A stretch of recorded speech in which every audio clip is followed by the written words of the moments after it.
what Austin is doing here is mixing up our finished plaster. This is NHL 5. This is their highest dollar model, which is what we use for the finished exterior. It's NHL natural hydraulic lime from France. It sets up underwater. It's naturally hydraulic. That's what's so magical about it. Austin's mixing up our mix here, which is simply 1 part NHL and 2 parts fine sand. You can also use marmalina, marble dust, to keep it whiter if you want that. You can color the plaster in 2 different ways. You can try to mix the color in with each mix. The trick to that is you have to get exactly the same quantity of each ingredient in every time, or you'll have a quilt for a finish. You don't want that. The other way to do it is to put it on white and then do a color wash on it.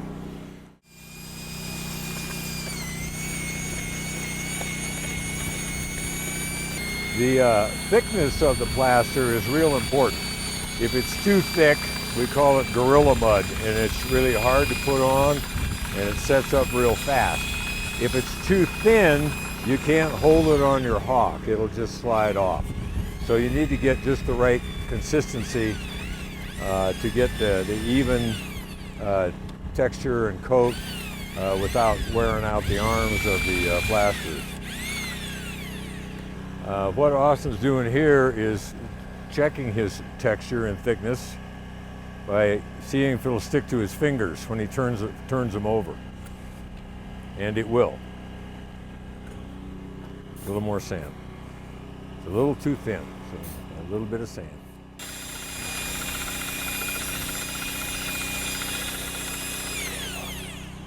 Here's the simple test, is just get a little of it, turn your hand over it, and it held. Okay, we want it to be sticky, and we are. All right, first thing I'm going to do before we put the finish coat on this base coat, by the way, the base coat is clay, sand, and lime as well. And then we scratch it to give it some tooth so that we get some physical bond as well as the chemical bond between the 2 courses. You never put plaster on a dry surface. So we're going to wet the wall. What we do when we're going to put a finish coat on is we soak the wall the day before. We soak it. We get it soaking wet. And then the day of the plaster, we mist. We keep it damp. Okay? And it's important for the plasters to not put the finish coat on a bone dry base coat. We want that moisture in there. The secret to lime and its strength and its ability is partly due to the fact that it's a very slow cure, unlike Portland cement. This is a slow cure. What slows the cure is the moisture in the material, and then we mist after we put it on, and we cover it for a few days and mist it so that the lime gets a real slow cure. Any masonry product is stronger the slower it cures. That's true for cement too, but it's particularly true for lime. So Austin's going to demonstrate the application here. You start at the top and you start at the left side, top left. The reason, that's if you're right-handed, is what you're trying to do is pull your new stuff into a damp surface. Also, starting at the top prevents, if you start at the bottom, then the stuff at the top is going to drip down on your finished product. You don't want that.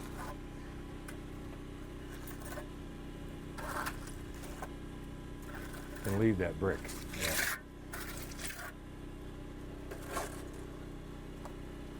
Now, it looks pretty gray right now, but it's going to be the same color as this side over here when it dries. It's off-white.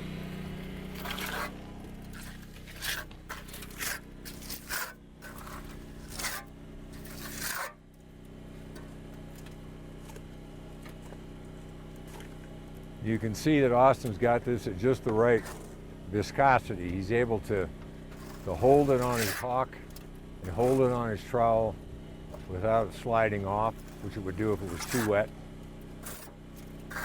And he's able to spread it pretty easily because it's not too dry. It's not Gorilla Mud.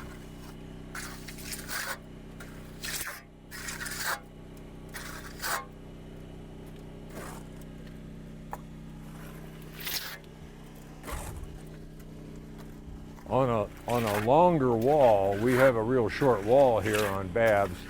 On a longer wall, what you can run into is getting a cold joint at the horizontal divider. So what we try to do when we're on a longer wall is we have one guy up on the scaffolding starting on the top, and then there's a guy below him. When he moves that way, then he's doing the bottom and getting right into that joint before it gets too dry.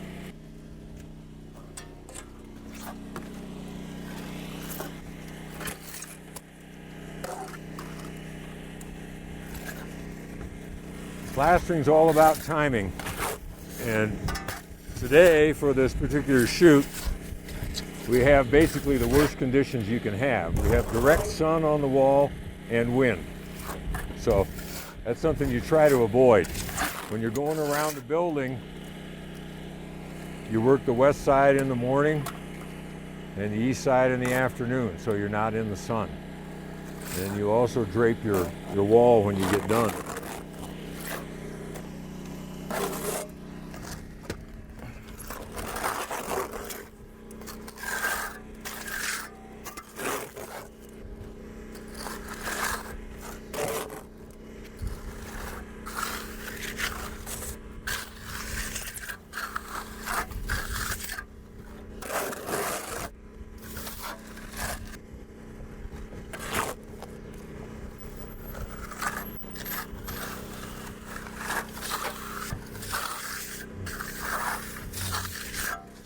What I tell guys when they're first starting to plaster is you're not putting the plaster on the wall, you're putting the plaster in the wall.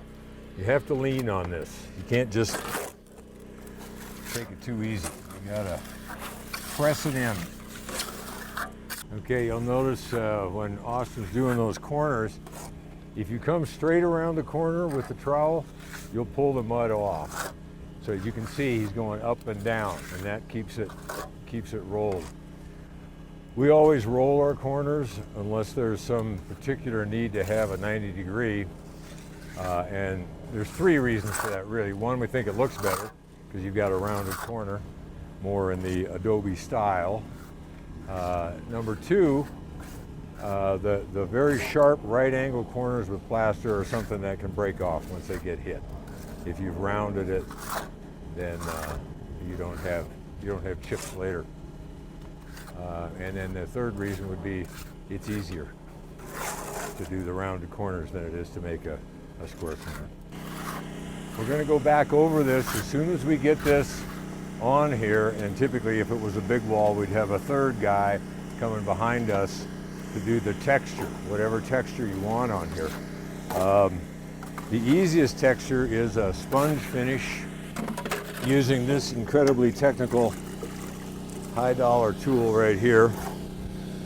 Get it damp, and then when you go over the plaster, it easily erases all the dents and divots and what have you, and helps bring the finish coat together. Okay, so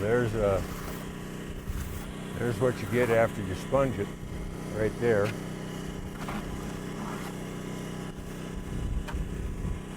And that looks just fine. It'll look like this when it's dry. Again, it looks gray now, but it's gonna be white when it's over. And there's the sponge finish. Then if you want texture on it, so we'll texture a little bit right here. You just get a little thin thing on your trowel like that.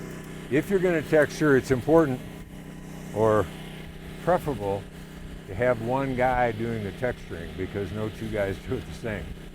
So there should be one guy in charge of texture. Advantages of texture are that you seem to see less cracking in the long run. And maybe that's because when the rain washes down the wall, when it hits the texture, it breaks it up a little bit instead of having a smooth surface that gets soaked.